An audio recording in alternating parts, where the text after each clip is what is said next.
Mesdames, Messieurs, je vais vous parler aujourd'hui d'un cadavre. Pour être plus précis, je vais en déterrer un, sur lequel Orange Côte d'Ivoire a tellement fait l'impasse qu'elle a même dû oublier qu'un de ses employés a trouvé la mort dans ses locaux, dans des conditions pour le moins mystérieuses qui n'ont jamais été élucidées.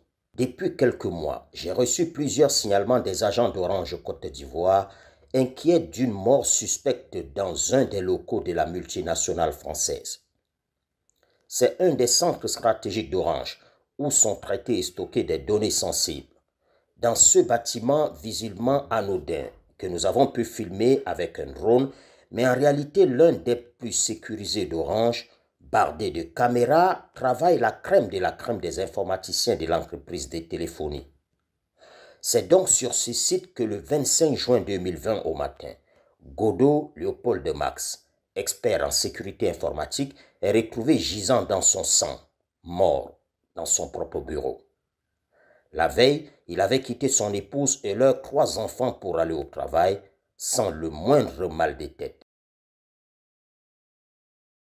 Depuis plusieurs semaines, j'ai tenté en vain de demander à la veuve de Godot Léopold Max de nous accorder un entretien, mais elle a toujours refusé.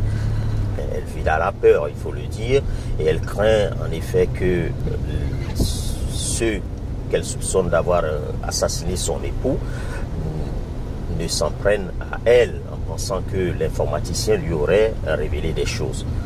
Mais finalement, elle a accepté de nous parler aujourd'hui. Et donc, c'est chez elle que nous allons nous entretenir avec elle.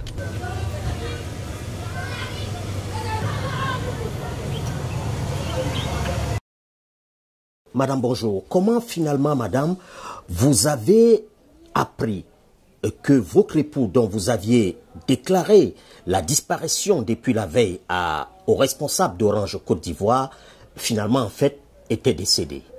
Disparition de mon mari et son décès le lendemain, le jeudi 25 juin, jusqu'aux environs de 11 h. J'étais dans ma chambre, toujours en train de prier et de chercher là où il était. Et il y a 2 de mes beaux qui sont arrivés chez moi à la maison, dans la chambre, m'attraper, et c'est ainsi qu'on m'annonce que mon mari est décédé.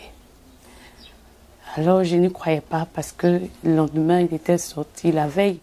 Il est sorti, il est parti au travail vêtu d'une veste. Voilà, il n'a rien dit. On s'est appelé toute la journée du mercredi 25 juin.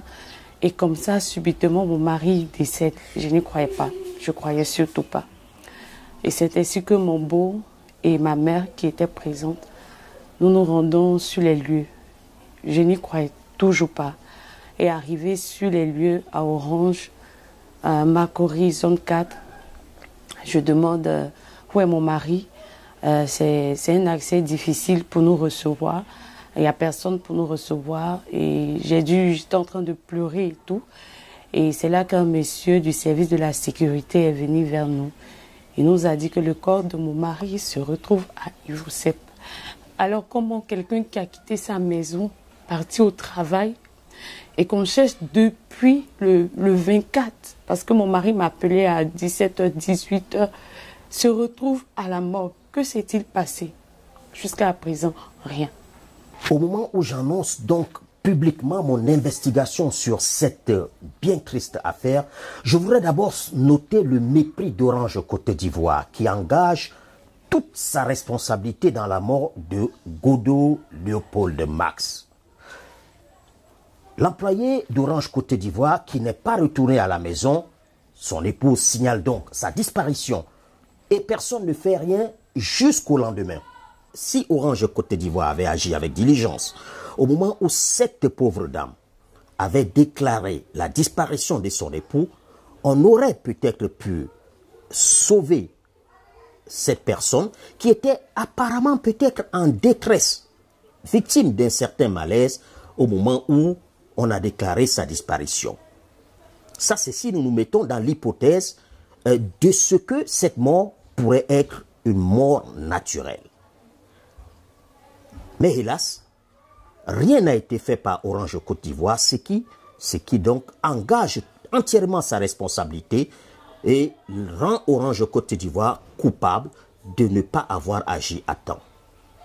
Si celui dont on avait signalé la disparition s'appelait Dupont ou Durand, ce n'est pas les ressources humaines seules qui allaient être mobilisées et s'en occuper.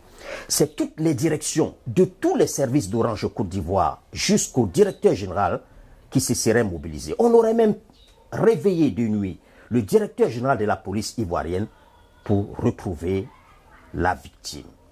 Mais hélas, ce n'était qu'un noir. Il portait le mauvais nom pour la multinationale, Godot. Le plus révoltant dans cette affaire, c'est que le directeur général d'Orange Côte d'Ivoire, ce n'est pas un blanc. Oh que non, c'est un noir, ce qu'il y a de plus noir. Mamadou Bamba est non seulement noir, mais il est ivoirien. Le directeur général d'Orange Côte d'Ivoire déclarait lors d'une cérémonie, et c'est une citation, que le capital humain est le fondement de la réussite d'Orange Côte d'Ivoire, dont les performances réalisées sont le fruit de la qualité et de l'engagement des femmes et des hommes qui y travaillent. Fin de citation. Bel enfumage, si on en juge par les faits. Le directeur général d'Orange Côte d'Ivoire n'a jamais assisté à l'enterrement d'un de ses employés décédé sur son lieu même de travail. Il n'a jamais rencontré la veuve et les orphelins pour leur apporter le moindre réconfort. Orange Côte d'Ivoire poussera le cynisme jusqu'à écrire à la Caisse nationale de prévoyance sociale pour demander que le décès de M. Godot ne soit pas considéré comme un accident de travail. Et pourtant, la loi ivoirienne est très claire là-dessus. Tout incident survenu sur le lieu de travail, tout incident survenu pendant même qu'on se rend sur le lieu du travail, ou tout acte qui arriverait à un travailleur pendant une mission est considéré comme un accident de travail. Alors depuis que j'ai pris ce dossier en main, je me suis rapproché de la direction générale de la Caisse nationale de prévoyance sociale, qui n'était pas au fait de ce dossier en particulier. Mais la direction générale de la CNPS m'a rassuré que ce cas sera reconsidéré et que le cas de M. Godot Léopold Max sera considéré comme un accident de travail et ses ayants droit bénéficieront de tous les droits qui y sont attachés. J'ai également découvert un comportement d'Orange Côte d'Ivoire qui renforce la suspicion sur le fait que la mort de Godot Léopold Max n'était peut-être pas une mort naturelle finalement. En effet, la multinationale n'a jamais effectué d'autopsie après que le corps d'un de ses employés, ait été découvert dans les propres locaux d'Orange Côte d'Ivoire. Incompréhensible, n'importe quelle petite entreprise aurait quand même été curieux de savoir de quoi est décédé son employé sur le lieu de service, mais visiblement pas Orange Côte d'Ivoire. Alors de deux choses l'une, soit cet état de fait traduit le mépris profond que Orange Côte d'Ivoire a eu pour cet employé et de façon générale pour ses employés, ou alors cela signifierait tout simplement que c'est eux qui l'ont tué et qu'ils auraient peur qu'une éventuelle autopsie les confonde. Inch'Allah, je vais creuser cette affaire. J'irai jusqu'au plus profond de tout ce qui se cache dans cette affaire. Je vais découvrir, je vais dire comment est-ce que M. Godot Léopold Max est décédé. Cette affaire est importante.